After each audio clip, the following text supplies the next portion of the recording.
iau pe rând, câte unul, ca pe o nesfârșită tobă de piatră.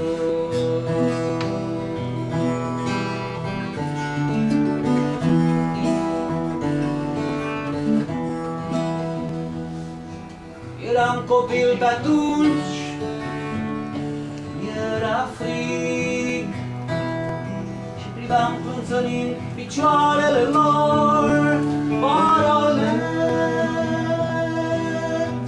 cu hotare mare, avorind de frig. Unu, două, trei, patru. Număram plânțănind de frig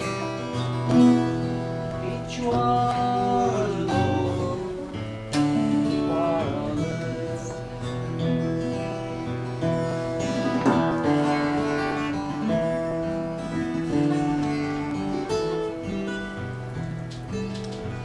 Nu mă mai gândeam la nimic.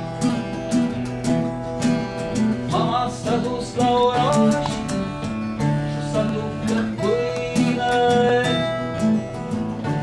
peste tot. E numai zăpadă, cai și altceva nimic. 4, 5, 6, 7 și altceva nimic. Te-ar veni odată mâine.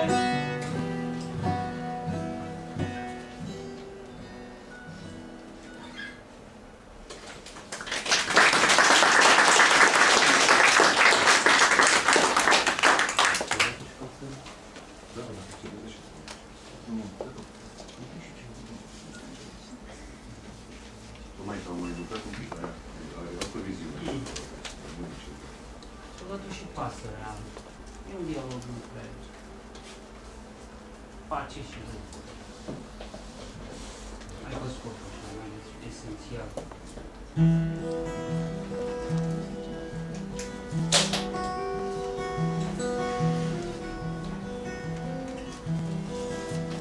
Ești trist astă seară, îi spuse pasărea. Văd eu că ești trist. Nu, nu, răspunse soldatul, și totuși par trist. Zise pasărea cea albă, pari trist. Nu, nu sunt trist, răspunse soldatul. Nu, nu. Ești trist astă seară, văd eu. Ai ceva pe suflet. Mai zise pasărea albă. Nu, nu sunt trist. Și lasă-mă în pace. Se răsti la ea soldatul. Pasărea se desprinse de pe brațul lui și zbură fâlfâind din aripile ei mari și albe, foarte albe.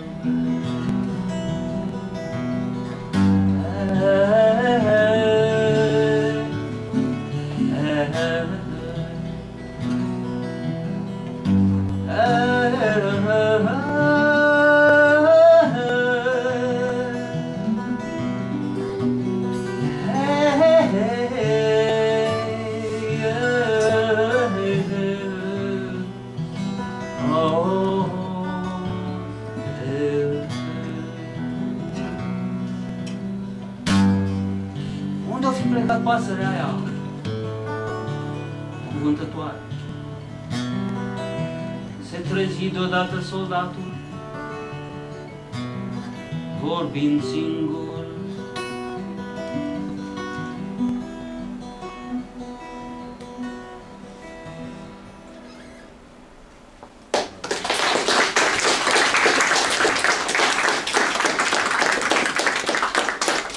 V-am rugat să observați cu deosebire la acest cântec cum au umplut spațiul dintre strofe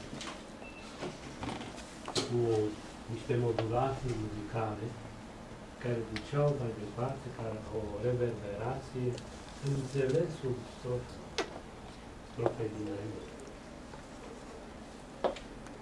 Aceste pauze dintre strofe și ele au valoare în poezie și tăcerea are valoare în poezie. Daniel, chiar că nu v-am mai auzit de mult și este atât de dor de cântecele voastre, încât parcă aș vrea, ca un fel de vis, să mai cântați una pentru acest public tânăr care acum vă vede. Uitați-vă, fraților, eu îi știu de când erau ca dumneavoastră. Uitați-vă cum a trecut vremea peste ei, dar sufletul lor a rămas tot atât de devotat poeziei. Da. Mai încât una. Încă una cu soldatul. Tot cu soldatul. Cred că a avut o armată dură. Și acum Da. Da. Și norocul celor care nu mai fac armată în ziua de azi. Deși era o școală.